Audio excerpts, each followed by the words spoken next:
Welcome to the Inspiration Station hosted by Joshua Lenox, the place to fill up your tank if you're in need of encouragement and motivation.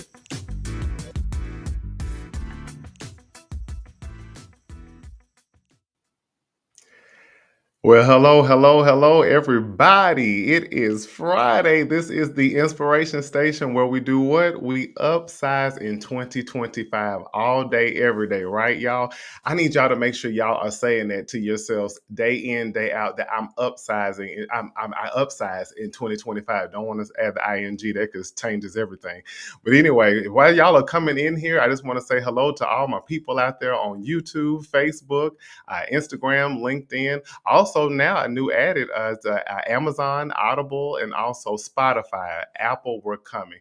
Let me tell y'all something about Apple. Trying to put your podcast and get stuff like that on there, you kind of have to almost go through a whole physical. You almost have to give your blood type. You almost have to give your bank account information. It's almost like you just have to sign your life away before they kind of comply with you. But we waiting on it. We coming for you. So as y'all come on in and y'all just let me know how everybody's doing so far, y'all. It is Friday. It is Friday. So TGIF everywhere, wherever you're watching from. I guess I should just say good evening or good morning, maybe to some of y'all. No telling who's watching from where. But again, much love to you all right now on Facebook, YouTube, Instagram, LinkedIn, Amazon, Audible, and also Spotify. This is going to be really, really good today, y'all. But every time you come to the Inspiration Station, it's going to be amazing. All right. Because guess what, y'all? We're here to inspire. We're here to inspire because our lives have meaning, and it does us no good to keep our lives to ourselves and keep our all the things that we've done and been through and the things that we're going towards. There's no need to keep that to yourself. We need to always make sure we're pouring out to inspire others. Really quick, y'all, I want to say this as y'all are coming in before we jump into things. I don't know about y'all and wherever you all are, all over this world or whatever, but I'm really wanting the weather to just take a pick a side. I don't know if it's spring one day, then I don't know if it's winter the next day. I guess we should just say that we are in a time of sprinter, I guess, because it feels like we're in both at the same time simultaneously. I went running yesterday, and it was, if your body warms up at some point, but it was freezing. I'm like, this does not make sense. And I had to turn my heat on. And I'm like, this is very disrespectful. I feel like I don't like to keep turning the heat going. I mean, turning the unit on from heat to cool and things of that nature, turning the air on. And so it's just enough is enough. And I don't know if y'all feel that same way, but let me know in the comments how y'all's weather is wherever you are before we get started. Another thing, y'all, we are almost at the end of March. I just want to know how many of y'all have really been making progress so far. And we're at the end of the month, but it's so much I'm sure you all have done from the beginning of this year up until this point, and also from the beginning of this month up until this very point. Yeah, okay, I see that. It's hot there in Colombia. Well, you know what? If you can send some of that Colombian heat over here to us, that would be really wonderful because maybe it'll stick and stay. I don't know. I'm telling you, maybe I need to book a flight and just go ahead and just come down that way and bring some rays back here. But anyway, but y'all, I know I said it in the last episode, the first episode, y'all, which, by the way, let me say this is such a blessing. For the first episode, there were 40, as of today, there were 47 views on YouTube, and there were also 438 views on Facebook. So let's clap it up for that. Just amazing. I think that's amazing, and it's only going to be better and get better, and we're only going to spread this out more and more. So matter of fact, even as you're under the sound of my voice right now, make sure you share this out to whomever, wherever, whenever, okay? I want to make sure we're inspiring and uplifting everyone that we can, as many people as possible. So I think that that's absolutely great and something great to be celebrated, especially with it being just the first episode. So we're only going to go higher and higher. Another thing, I guess, y'all, I'm going to just jump right in right now. This is going to be an amazing time. Like I always say, we're not going to be in here that long. Just want to make sure you get a good nugget to hold on to and take you on through this weekend. And again, if this is your first time coming in here or the first time hearing my voice, I want you to know that the Inspiration Station is It's literally a nickname that I have. Get into that. 2012 in school, they asked, the assignment was to, what do people think about when they hear your name? And I sent this out to several different people. And one thing that really stuck out to me was the inspiration station, and them telling me that when I send out encouragement, it's almost like I have signals or something, like I'm a radio station or something like that, that, I send out signals, and it's like I know exactly what people need to hear. So it stuck like glue, and I didn't think I would ever really use it until this point of now, and while we're doing this and what we're doing right now. So that is the inspiration station. And what is the inspiration station? This is a place for anybody and everybody, and I don't care where you're from and who you are, to come and be inspired, get your cup filled up, be motivated, get encouraged, but not only be inspired in hearing what you're hearing, but be inspired to move, be inspired to go do something with your life. So that is the inspiration station. Also, the inspiration station is you. I'm not the only, just because you hear my voice, I'm not the only person who is able to inspire others. You do the same thing also with who you are, what you do, and even what you say. So we are the inspiration station as well. Also, for what to expect on here is that you're going to always you come here, you're probably going to laugh, probably going to cry, and cry some more. If it makes you cry, cry, cry. That's what Fantasia said. But come here also to receive some level of healing. Get a little education while you're here too. Learn how to be a little bit more open, honest, and vulnerable, not with with others, but with yourself. Learn how to love yourself more. And again, healing that can take place in here. And also learning how to motivate and encourage and inspire yourself, speaking over yourself, speaking well of yourself. So what to expect even in here, aside from that, we're going to have some people that are going to be dropping in on us on a regular, that I'll be interviewing and things of that nature, people that you may never have met or never known of, and people that you might even be very influenced by and know from afar. So we're looking forward to that. It's going to be all kinds of random things. This is not going to be some regular schmegular show, not at all by any means. Very unorthodox. So you just never know what you're going to hear, never know who you're going to see. So let's jump right into this, y'all. If y'all are ready and excited, I know I'm ready and excited, because I'm ready to just jump in, and I'm going to do that right now. So what I want to talk about today is sometimes the healing hurts worse than what caused the wound. Sometimes the healing hurts worse than what caused the wound. Now, I'll say this really quick. Sometimes it's like, wait a minute, the healing can hurt worse than what initially caused the wound? Like, that doesn't make sense. I want y'all to go back into your memory banks with me, when you were a child. I was just a child, probably about about 8 years ago. So I'm newly into this age that I am. But I was a child about 8 years ago, so this is new for me. But I remember as a kid, we all used to love to play outside. I don't know, this generation love to play on iPads and technology and things of that nature. But when I was growing up, you wanted to go outside as much as possible, and if you couldn't go outside, it was like an ultimate punishment. But you could be running and playing on your bike, climbing trees, doing all kinds of things, playing football, basketball, whatever that was. But I remember several times, you could fall, be on your bike, and you fall over and scrape your knee or something, and you get right back up like nothing happened. You could have fallen out of a tree, you get right back up, and you keep playing like nothing even happened. But just imagine, you going home, you realize, you got a little blood, still dry blood or whatnot. You take a shower, and then, I don't know if y'all had that first aid kit, but I did as a kid. You had that little first aid kit that was in the hall closet. And, you get your ointment, you get your peroxide, your ointment on it, and you put your Band-Aid on it. You clean it all up, and then, you go to sleep. And it's like the next day you feel like this pain. And it's like, wait a minute. It's a little tender around my leg or knee or wherever you hurt yourself, your arm, your elbow. And as the days go by, it seems like it's hurting worse. And it's actually getting a little stiff wherever that area is. You're starting to get a scab. And then that hurts a little worse. It's like aching. And then you got to be careful not to pick it. That just kind of made my stomach turn, but not pick your scab, because then you're going to make it worse, because it's going to bleed, and you have to start the process all over again. That's something in that too. I didn't even think about that, but I'm going to keep moving. Y'all. But you think about that, you would think initially you hurt yourself, but you got right back up like nothing happened. But then as you clean that wound up, as time went on, it started to hurt. You try to bend your leg. I know for me, I remember scraping my knee one time, and I remember I was trying to bend my knee, and it was like really sore and it hurt.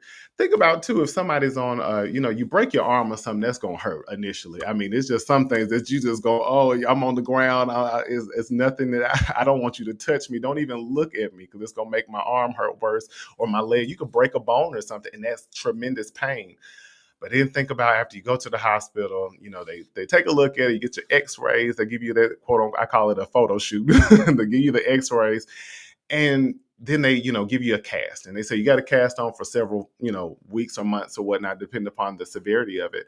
And as soon as, you get to a certain place or where you have to go to the physical therapist, and now they're starting to want you to bend it and they want to move and you're crying almost in pain, like just leave it alone. I'd rather just keep it like this, keep it in the cast or whatever. Just let it, just don't bend my arm or don't bend my leg, whatever. Don't touch me. Don't touch me. But in order for that pain to subside or for you to have full mobility or full use of your arm or your body or anything of that nature, again, now you have to move that stuff. So now you got to feel that excruciating pain so that you can get your arm or your leg. I keep using arm because usually, we see people with the arm in a sling or in a cast, but to get full use of it again. But it's going to be very painful. And it's like, I broke my arm and it hurt like I don't know what. But now to heal and to get better and get full use of it again, it's hurting worse than what initially happened. This is excruciating. This is very painful. This is bringing tears to my eyes. So I want you all to think about your own lives.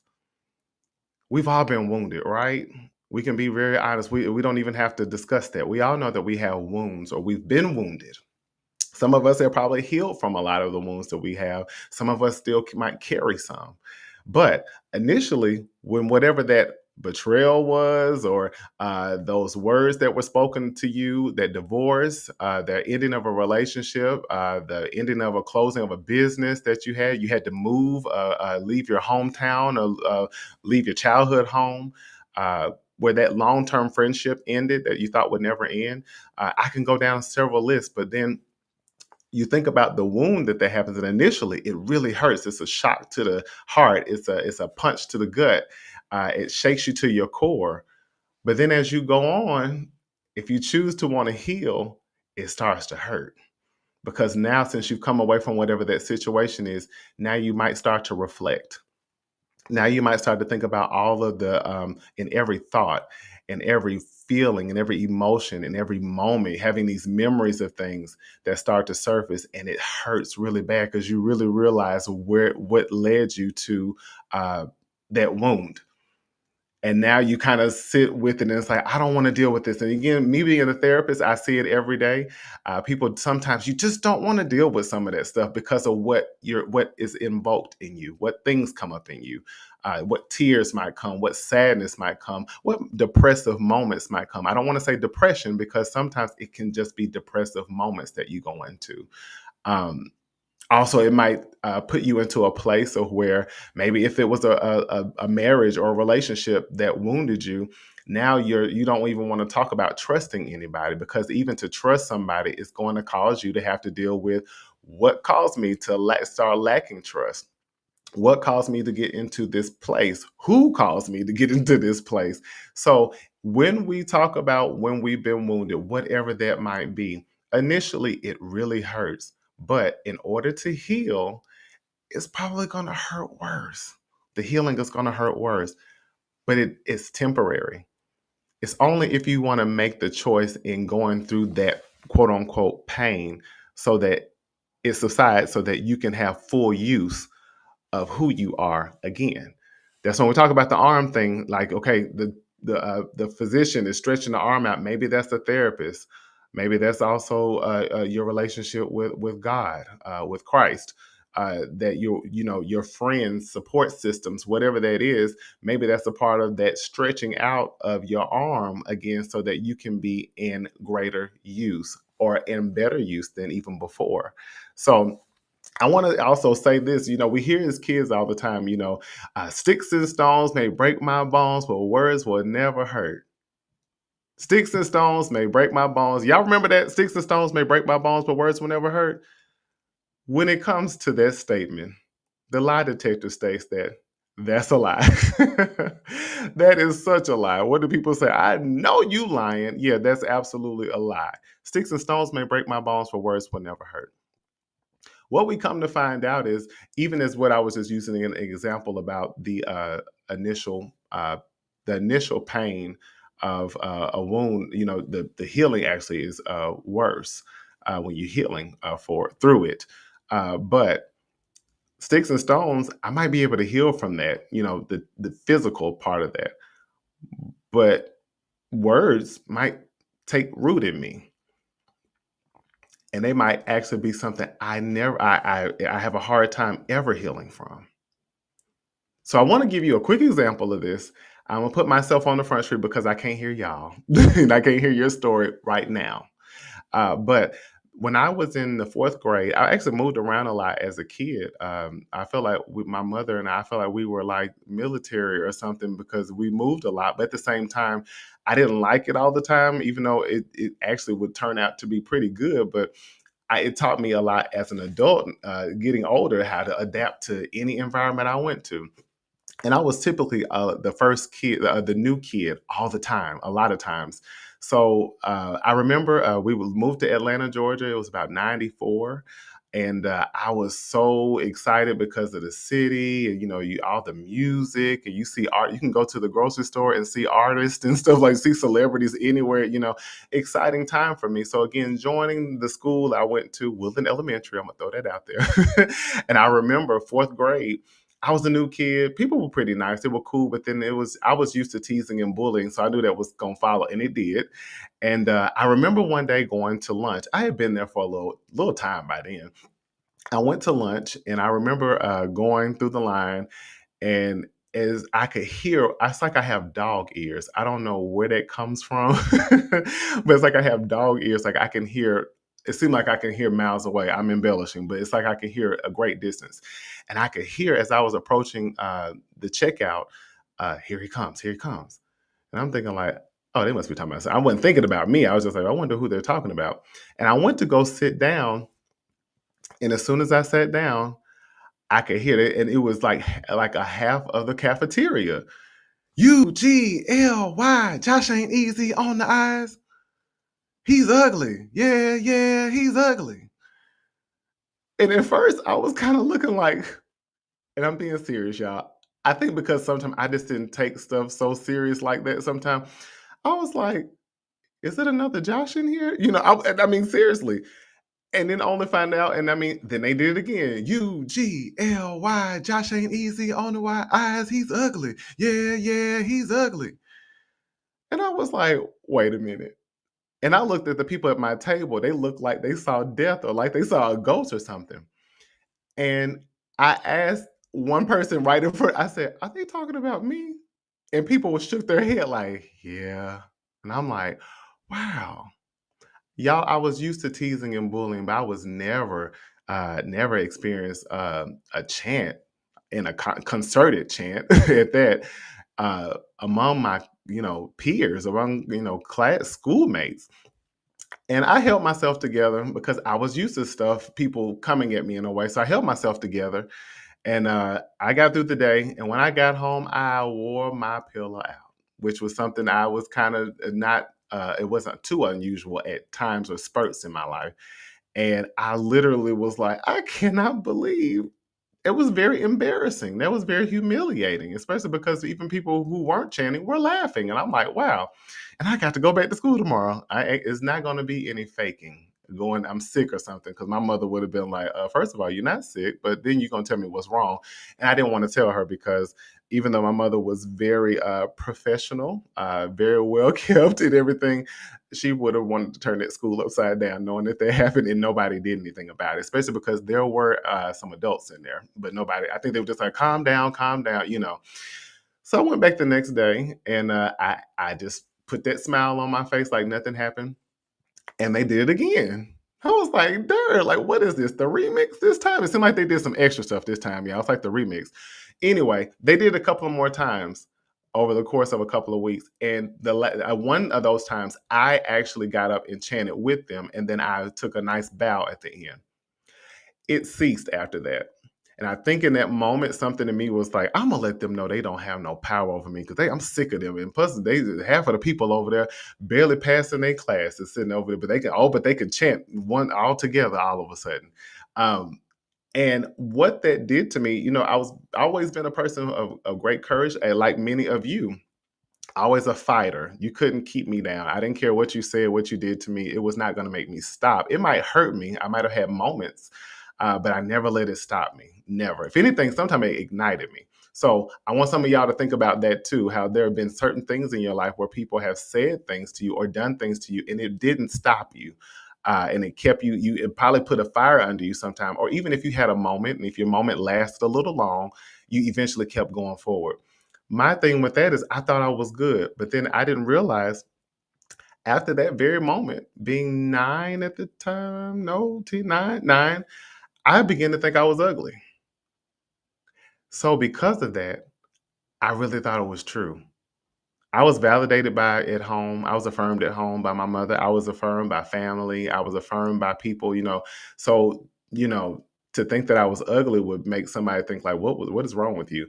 But because it was said enough and it was said by enough people and by my peers who I have to be around all the time, I believed it.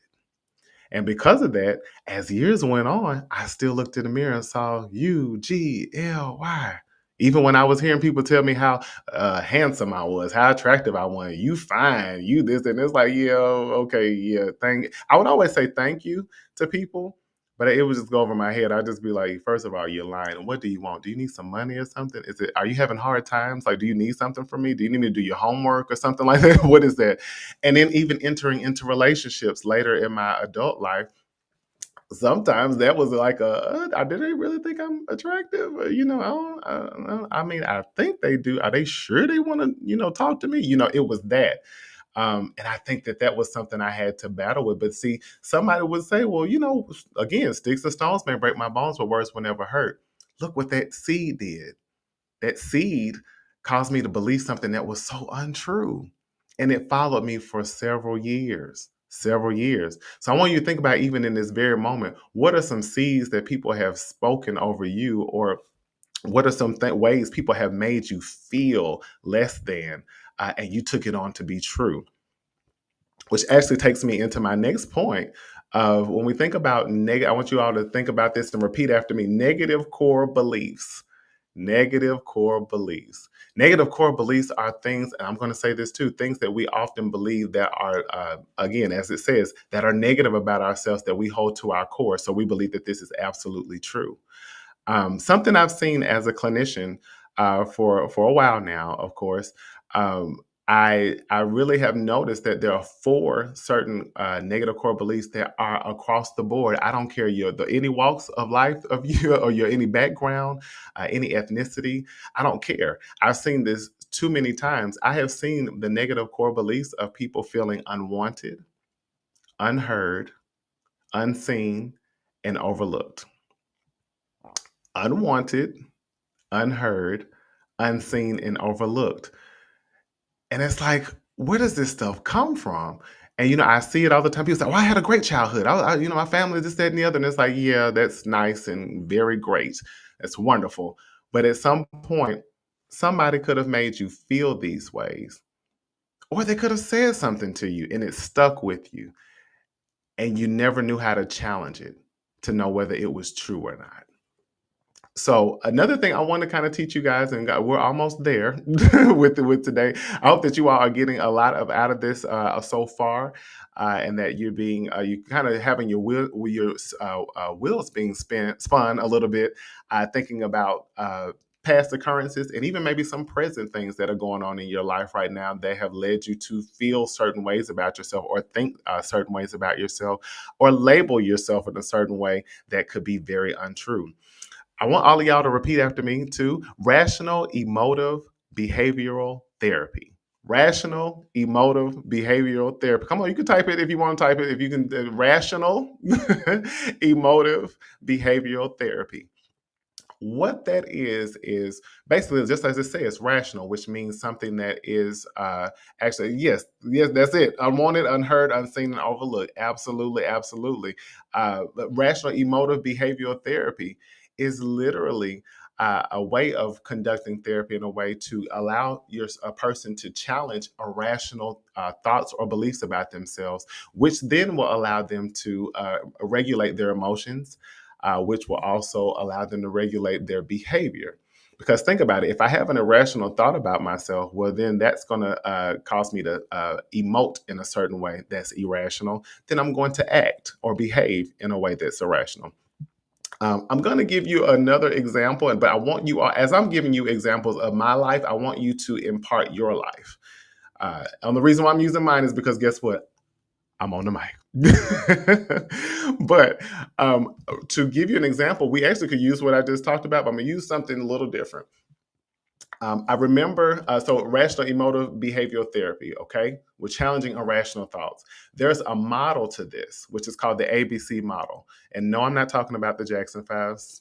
ABC. I'm not talking about the Jacksons, not right now. But I think talking about them, Michael Jackson would be really good one day. But I'm gonna stay focused, so I'm coming back. And if anybody had an issue with what I just said, I hope your neck itches for at least 3 seconds. But anyway, but the ABC model, what that stands for, literally, which is linked directly to rational emotive behavioral therapy, is an activating event that leads to a belief that then also leads to consequences.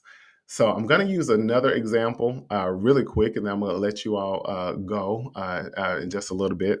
But I'll give you a quick example. Picture it. 1943. I'm sorry, I had to do it, y'all. That's if you're a fan of the Golden Girls, you caught that really quick. Sicily, 1943.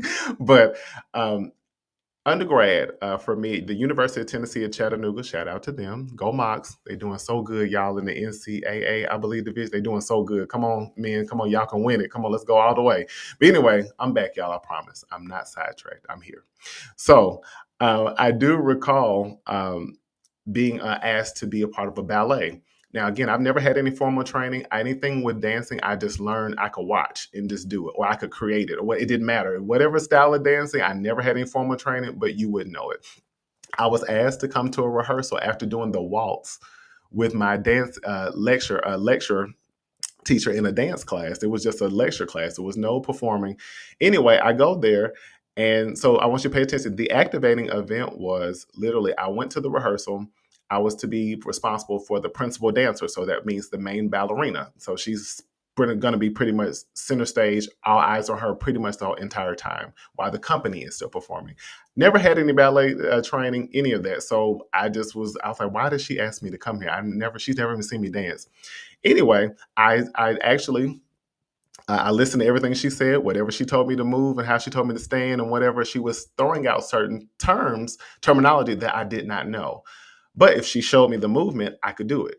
So when she was throwing out terms, I was the only guy, of course, and it was a lot of, well, I won't say of course, because there are many ballet dancers that are males, just happened to be the only one that day. And it was snickering and laughing when I didn't know what she was talking about. And I'm like, here we go with this again. Like, dang, can y'all just let me live? Like, I'm just in here minding my business. Ain't doing nothing to nobody. So that was the activating event in a sense, was I'm here to perform and I'm being now mocked and teased and they're laughing. I remember seeing them point and looking. I'm just like, what are y'all? I wanted to say something like, what are you looking at? Like, at least I can still do the moves just because I don't know what the technical terms are. So that was the activating event. The activating event, I'm here to dance and I'm being mocked and laughed at. So this now forms a belief of thinking that I'm inadequate or I'm not good enough. Just in the moment, y'all. Not I'm inadequate or I'm not good enough. So because of that, I was still going through the class. I was still going through the production and doing what I was supposed to be doing. But I was a little downcast, a little down on myself inward. But you wouldn't know it. When I left, because of those beliefs, now the consequences are me thinking, again, stay with me, activating event, I'm being mocked and teased. B, I now believe that I'm inadequate or I'm not good enough. C, consequences now is I'm going home and I don't want to go back. I got a phone call from the dance teacher. I ignored it. I was like, I'm not going back. She can find somebody else. I'll find somebody else who knows those terms and who's been dancing all of their lives like those other people. You do that. And I sat for a while and I was like, nope, I'm going. Like I told y'all, I've always had a fight. I might have a moment, just like all of you. You might have a moment, but your moment might not have you. I decided that next rehearsal, I'm going. But at the same time, using this model, the ABC, the activating event, the belief and the consequences, now we have to challenge it. Because now, don't forget, my belief is, which is irrational, which goes back to rational emotive behavioral therapy. Y'all following me? If you're good students, tell me you're following.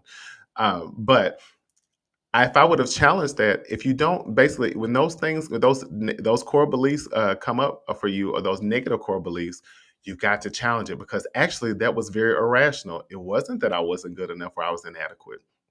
Now to challenge that, I say, if I don't add or subtract anything from what occurred, what actually happened? Because nobody actually said that I was inadequate. Nobody said that I was not good enough. Just snickering and all of that stuff, I really had some words I wanted to say that day, but I didn't. Anyway, but if I challenged that, only thing that happened was there were some people snickering and laughing because I didn't know the terminology and I wasn't a formally trained ballet dancer. That was the only thing that happened. That was all that happened. Somebody just the group of people just thought it was funny and they were snickering and mocking me and you should have saw them over there trying to do what I was doing. I was trying to lift the girl and I was about to drop her because I wasn't used to doing that. That's all that happened. So it wasn't that I wasn't good enough. It wasn't that I was inadequate. All it was is that people just decided to make a mock and do their thing, whatever. And guess what? They didn't stop me because I kept coming and I did a very good job on the night of that show. Yes, I did. No training, no terminology knowing, but I was able to do it. So I want you to think about things in your life where you have told yourself something. You've had that negative core belief you developed, and it wasn't even true, but you never challenged it.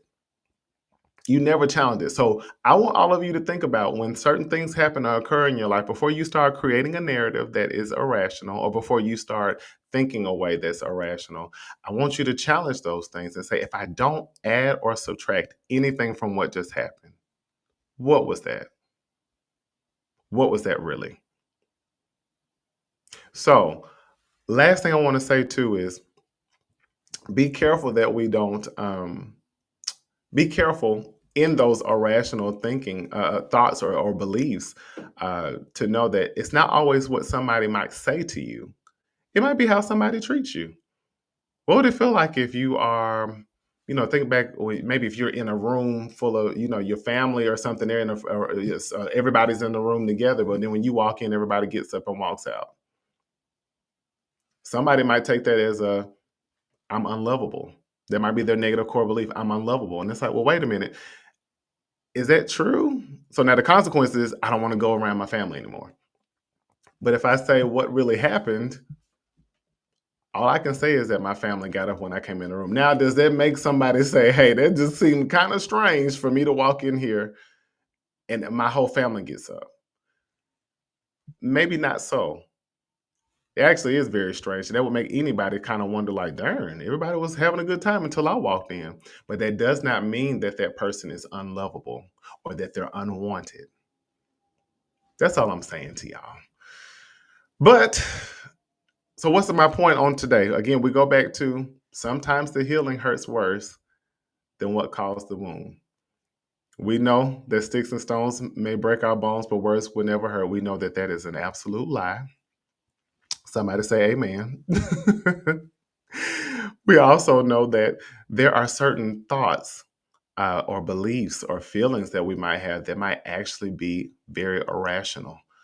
But we know how to challenge them now. We know sometimes there are going to be events in our lives that are going to cause us to have these certain beliefs, and then they're going to cause certain consequences and us to kind of move in a certain way. But on the other side of that, we're going to start challenging this stuff. Don't add or subtract nothing. Nothing. Don't add or subtract anything.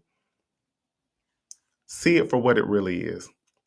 But don't always charge yourself with something negative about you. Okay? So, I think that's all I have for you all on tonight. I am so glad to be here. I'm so glad to have done this is the second episode, y'all. Feels really good to be on here another time.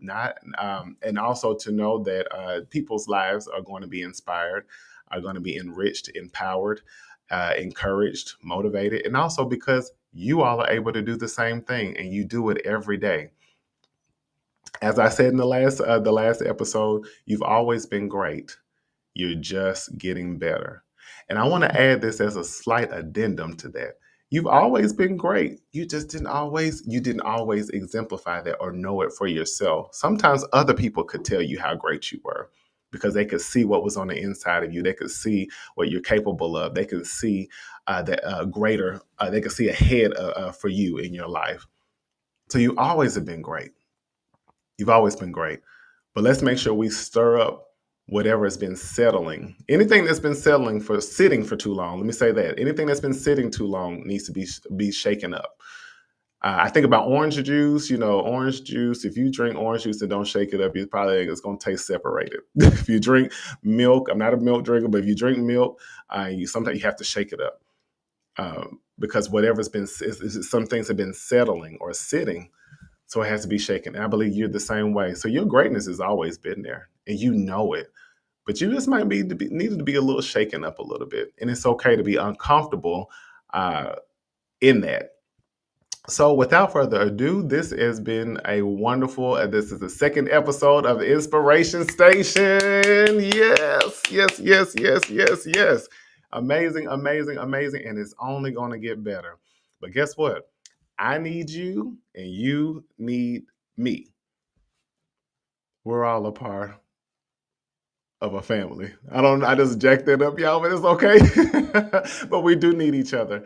And we do need to realize that we all have something so amazing to give one another, to give the world, also to give yourself. So without further ado, have an amazing rest of this evening or morning or afternoon or whatever time that you see this or that you hear this. But I want to thank you all for tuning in to the Inspiration Station here with Joshua Lenox. And I look forward to doing this again when, y'all? Next Friday, same time, 6 p.m. Central Standard Time.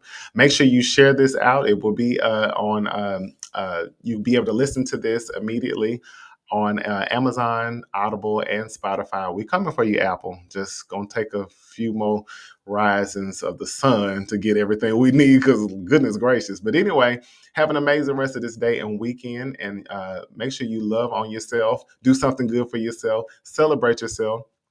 And also remember, the irrational thoughts, the irrational beliefs can be challenged because I guarantee you some of the negative things you think about yourself are absolutely untrue.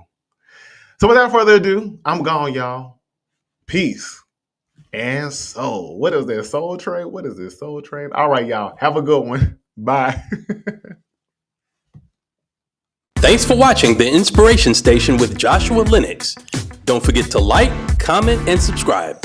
See you next time.